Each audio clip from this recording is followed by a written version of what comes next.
오늘 우리 성경 말씀은 구약의 말씀 예레미야 1장 1절에서 10절까지의 말씀 보도록 합니다. 구약 예레미야 1장 1절에서 10절까지의 말씀 앞에 화면에도 나와 있으니 우리 한 절씩 보시면서 읽어가도록 하겠습니다. 제가 먼저 1절 말씀 읽도록 합니다. 베냐민 땅 아나도세 제사장 중 hil기야의 아들 예레미야의 말이라. 아몬의 아들 유다 왕 요시야의 말씀이 13년에 여호와의 말씀이 예레미야에게 임하였고, 요시야의 아들 유다 왕 여호야김 시대부터 요시야의 아들 유다 왕 시드기야의 제11년 말까지 임하니라. 이해 5월에 예루살렘이 사로잡히니라. 여호와의 말씀이 내게 임하니라. 이르시되 내가 너를 복중에 짓기 전에 너를 알았고, 내가 태에서 나오기 전에 너를 구별하였고, 너를 열방의 선지자로 세웠노라 하시기로. 내가 가로되 스스로소이다. 주 여호와여 오소서. 나는 아이라 나를 알지 못하나이다. 여호와께서 내게 이르시되 너는 아이라 하지 말고 내가 너를 누구에게 보내든지 너는 가며 내가 내게 무엇을 명하든지 너는 말할지니라. 너는 그를 인하여 두려워 말라. 내가 너와 함께하여 너를 구원하리라. 나 여호와의 말이니라 하시고. 우리 9절과 10절 말씀 같이 읽도록 하겠습니다. 여호와께서 그 손을 내밀어 내 입에 대시며 내게 이르시되 보라, 내가 내 말을 내 입에 두었노라. 보라, 내가 오늘날 너를 열방 만국 위에 세우고 너를 뽑으며 파괴하며 파멸하며 넘어뜨리며 건설하며 심게 하였느니라. 아멘. 우리 10절까지의 말씀을 쭉 읽었습니다. 오늘은 3월 둘째 주일이며 사순절 네 번째 주일입니다.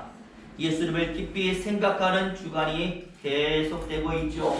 안타까운 것이 예수님을 깊이 묵상하고 생각하기 위하여 하나님의 전을 자주 찾아야 되는 시기에 진정될 줄 모르는 코로나로 또 방역 단계가 줄지 않고 연장이 되었습니다. 부디 가정에서라도 잊지 마시고 기도와 묵상에 힘써 주시기를 부탁드리면서 오늘도 우리 옆사람과 인사합니다. 사랑합니다. 축복합니다. 행복하시기 바랍니다. 우리 인사하겠습니다. 사랑합니다. 축복합니다. 행복하시기 바랍니다. 언젠가 믿는 사람들을 대상으로 설문조사를 했습니다. 존경하고 닮고 싶은 성경의 인물이 누구입니까? 라고 조사를 했거든요. 아마 여러분들 마음속으로 생각해 보세요. 내가 존경하고 닮고 싶은 성경 인물이 누군가? 조사의 결과가요, 모세와 바울과 베드로와 다윗이 높은 순위에 올라 있었습니다. 근데 가만히 보니까 이 4명 중에서 모세와 바울과 베드로 3명에게는 서로 공통되는 특징이 있더라고요. 여러분 혹시 생각이 나는 것이 있었습니까? 철기와 성질이라는 것. 이 성격들이 장난이 아니라서요. 성경 보시면 급하고 자주 화나고 그래서 이로 인한 실수가 적지 않게 나오고 있는 것입니다. 그러다 보니 모두 다 피를 봤다라는 특징이 나오고 있어요. 예를 들어서 모세는 혈기로 누구를 죽입니까? 사람을 죽였고 바울도 사람을 죽였습니다. 직접은 아니지만 수많은 믿음의 사람들을 잡아서 옥에 가두었고 뒤에서 조종해서 스데반 집사를 죽였다는 겁니다. 또 베드로도 마찬가지죠. 사람을 죽이지는 않았지만 말고라는 사람의 귀를 칼로 내리치지 않았습니까? 사람들이 막 우르르 몰려와가지고 예수님을 잡으려 하니까 칼을 떼서 가장 눈앞에 보이는 사람 말고라는 사람의 귀를 내리쳤다라는 것, 피를 본 것 아니겠습니까? 하지만 이 반대로 또 성격이 불같으니까 일할 때는 또 얼마나 화끈한 역사가 나타나는지. 모세는요, 애굽에 재앙을 내렸고 홍해를 갈랐고 반석을 내리쳐 물을 나오게 했으니, 바울은요 죽은 유두고를 살렸고 유로까지 건너가가지고 수많은 교회를 세우게 되는 것입니다. 베드로도 마찬가지잖아요. 요바에서 죽은 다비다라는 여성들을 살렸고 단 한 번의 설교로 5,000명에 이르는 사람을 회개시켰다라는. 그러니 이런 불같은 사람들이 성령 체험을 하고 하나님의 사람으로 쓰임을 받으니까 성격대로 놀라운 능력, 놀라운 역사들을 나타나게 되는 것입니다. 결국 하나님의 사람이 되어서 하나님의 능력으로 하나님의 일을 한다는 것처럼 중요한 것은 없는 줄로 믿습니다. 부디 저와 여러분들 이미 하나님의 사람이 되신 줄로 믿어요. 그러니 우리도 주시는 하나님의 능력으로 많은 역사들을 성경의 인물들처럼 해내시기를 예수 이름으로 축원을 드립니다. 오늘 우리가 예레미야라는 구역의 말씀을 읽었는데 오늘 마찬가지입니다. 오늘 본문에도 보니까 하나님의 능력에 필요한 하나님의 사람이 나오고 있고 그 능력을 필요로 하는 바로 그 사람에게 능력을 주시는 하나님의 모습이 나오고 있습니다. 그래서 누구인가 봤더니 책 이름대로 예레미야라고 하는 선지자가 나와 있고, 또 누구인가 더 자세히 알기 위해서 그 이름의 뜻을 보니까 기초를 놓았다, 여호와께서 세우셨다라는 의미의 뜻을 가져서 해석해 보니까 하나님께서 하나님의 일의 기초를 위해서 세우신 하나님의 선지자가 예레미야가 되는 것입니다. 하나님께서 하나님의 일의 기초를 위해서 세우신 하나님의 선지자. 그러니 하나님이 뭔가 일을 하시기를 원하시는데 예레미야가 그 일의 기초를 놓기를 원하셨다라는 것이죠. 여러분, 그 일이 무엇이겠습니까? 오늘 성경의 흐름을 보니까 예루살렘의 멸망이라는 것, 범죄로 깊어가는 예루살렘을 하나님께서 그냥 두고 보지 못하셔서 무너뜨리기를 원하셨고, 이 일의 기초를 예레미야가 놓기를 원하셨던 것입니다. 그러니 여러분, 이러한 일을 앞두고서 예레미야가 앞으로 전해야 될 메시지가 여러분 어떤 메시지가 되겠습니까? 결코 좋은 이야기가 아닌 멸망과 관련된 불쾌한 메시지를 전달하게 되는 거예요. 게다가 오늘 본문에 보니까 예레미야의 출신이 어디인가? 본문 1절에 아나도시라고 하는 일종의 귀향지에서 태어났다라고 말씀을 해요. 죄를 지어서 쫓겨난 사람들이 모여 사는 지역이 바로 아나도시.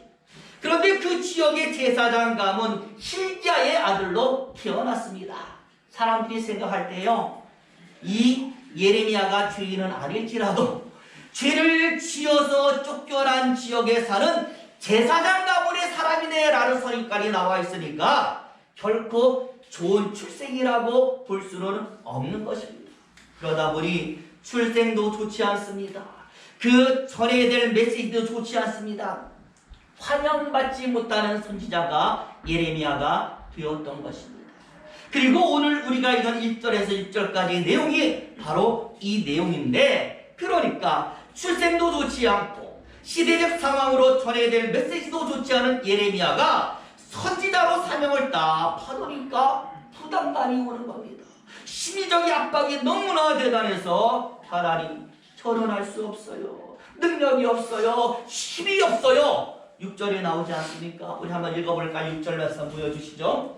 읽겠습니다. 시작. 내가 가로되 슬퍼졌소이다. 주 여호와여 보소서. 나는 아이라 말할 줄을 알지 못하나이다. 하나님께 탐험하는 내용이 바로 6절까지의 내용이 되는 것이고요. 자, 그럼 이제 7절부터 10절까지는 또 어떤 말씀인가? 이런 선지자에게 하나님이 능력을 주시는 이야기가 펼쳐지고 있습니다.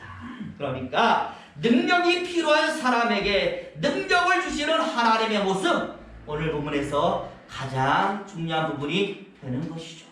살펴보니까 두 가지의 능력이 예레미야에게 임하고 있습니다. 여러분, 우리와 관련해서 너무나도 중요한 능력이기 때문에, 왜냐하면 저도 그렇고 여러분도 그렇고 우리 믿음의 교회 성도들이 바로 이 능력 갖기를 제가 소망하기 때문에 오늘 말씀 좀 더 자세히 살펴보겠습니다. 첫 번째가요, 너와 함께 하겠다라는 함께 하시는 능력인데요. 우리 8절 말씀 있습니다. 8절 보여주시죠. 있습니다. 시작. 너는 그들을 인하여 두려워 말라. 내가 너와 함께하여 너를 구원하리라. 나 여호와의 말이리라 하시고, 여기 나와 있습니다. 너는 뭐하지 말아라. 두려워 말라. 솔직히 여러분, 뭔가를 두려워하는 사람, 겁을 먹고 무서움이 있는 사람, 그 사람에게 가장 필요한 것이 무엇이겠습니까? 저는 생각해요, 옆에 같이 있어 주는 것이다. 왜냐하면요, 저도 예전에 어렸을 때 무서운 꿈을 꾸거나 밤이 좀 무서우면 슬며시 엄마 품으로 들어가서 잠을 청한 기억이 굉장히 많이 있어요. 왜냐하면 함께하면 뭐가 사라져요? 무서움이 사라지는 거예요. 나 혼자 있으면 무서운데 엄마 옆에 딱 붙어 있어서 엄마를 딱 안고 있으면 이상하죠? 무서움이 사라지는 거예요. 홀로 있으면 무섭지만 누군가 옆에 있으면 마음이 안정된다라는. 그래서요, 결혼해서도 뭔가 악몽 같은 것을 꾸면 어머니 옆에는 못 가니까 옆에 누가 있나? 딱 더듬어서 사모가 있나? 이렇게 또 확인하면서 또 잠든 적도 많이 있었거든요. 그러니 여러분, 사람이 한 명 있는 것도 이렇게 우리에게 안정감을 주는데 그 옆에 있어 주시는 분이 하나님이시라면 여러분, 이보다 더 든든한 것이 어디에 있겠습니까? 그러니 오늘 본문의 말씀은요, 세상에서 가장 강한 분이 예레미야 옆에 있어주는 이런 축복이 되는 것입니다. 그러니 저와 여러분, 우리에게 누가 있는 겁니까? 하나님이 계신 줄로 믿습니다. 이 두 번째로 9절의 말씀도 나와 있습니다. 9절 말씀도 있습니다. 시작. 여호와께서 그 손을 내밀어 내 입에 대시며 내게 이르시되 보라, 내가 내 말을 내 입에 두었노라. 아멘. 중요한 말씀. 내 말을 너의 입에 두겠다. 여러분, 말씀은 곧 권능 아니겠습니까? 그 말씀의 권능이 예레미야 입에 있다라는 것. 입이란 것은요, 어떤 사람이 이런 이야기 했습니다. 사람이 뭔가를 하려고 할 때에 제일 먼저 움직이는 곳이 바로 입이다. 먼저 움직이는 곳. 그러니 오늘 본문의 말씀의 뜻은 하나님의 권능이 내 말과 더불어 앞서시겠다.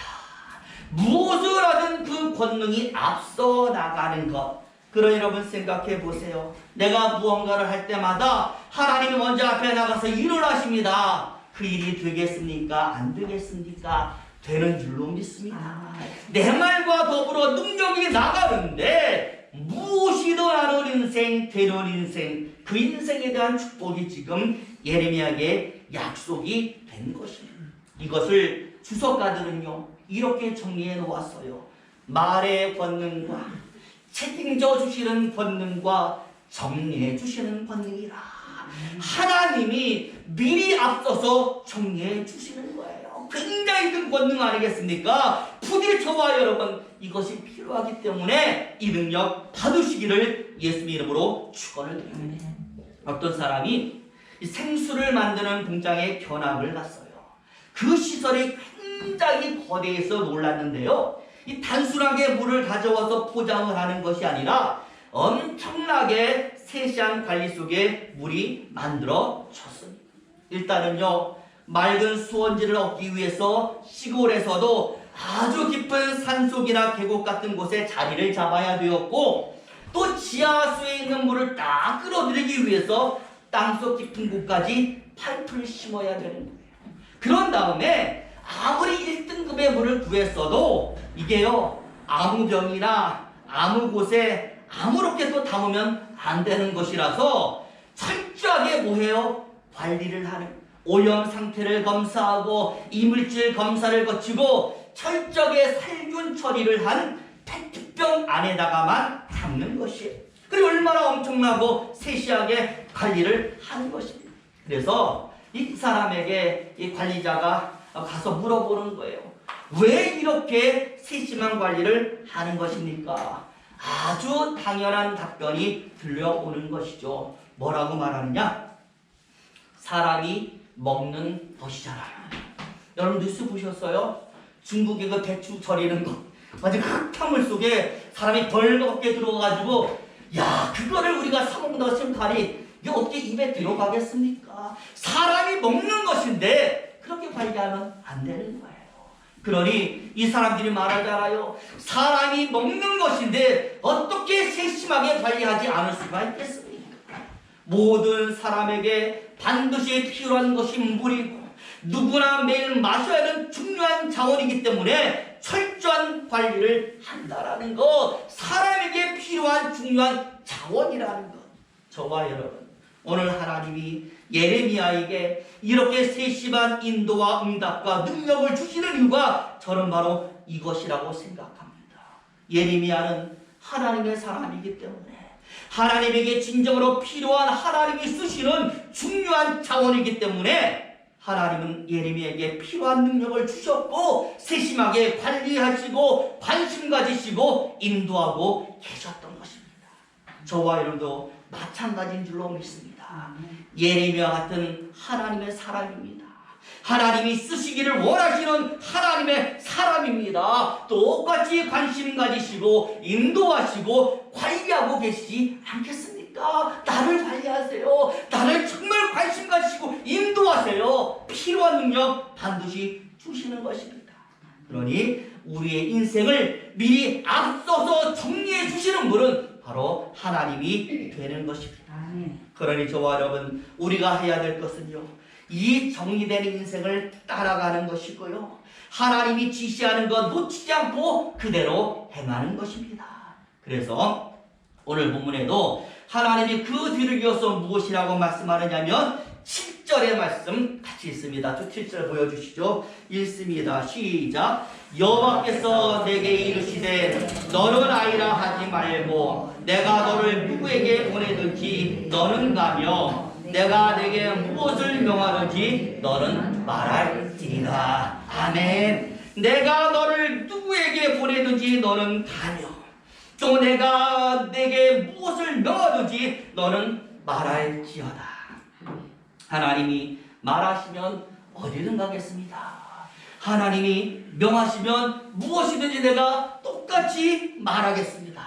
그래서 어디든 가며 무엇이든지 말하며 무엇이든지 행하는 인생의 결단이 우리에게도 예레미야처럼 있어야 하는 거예요.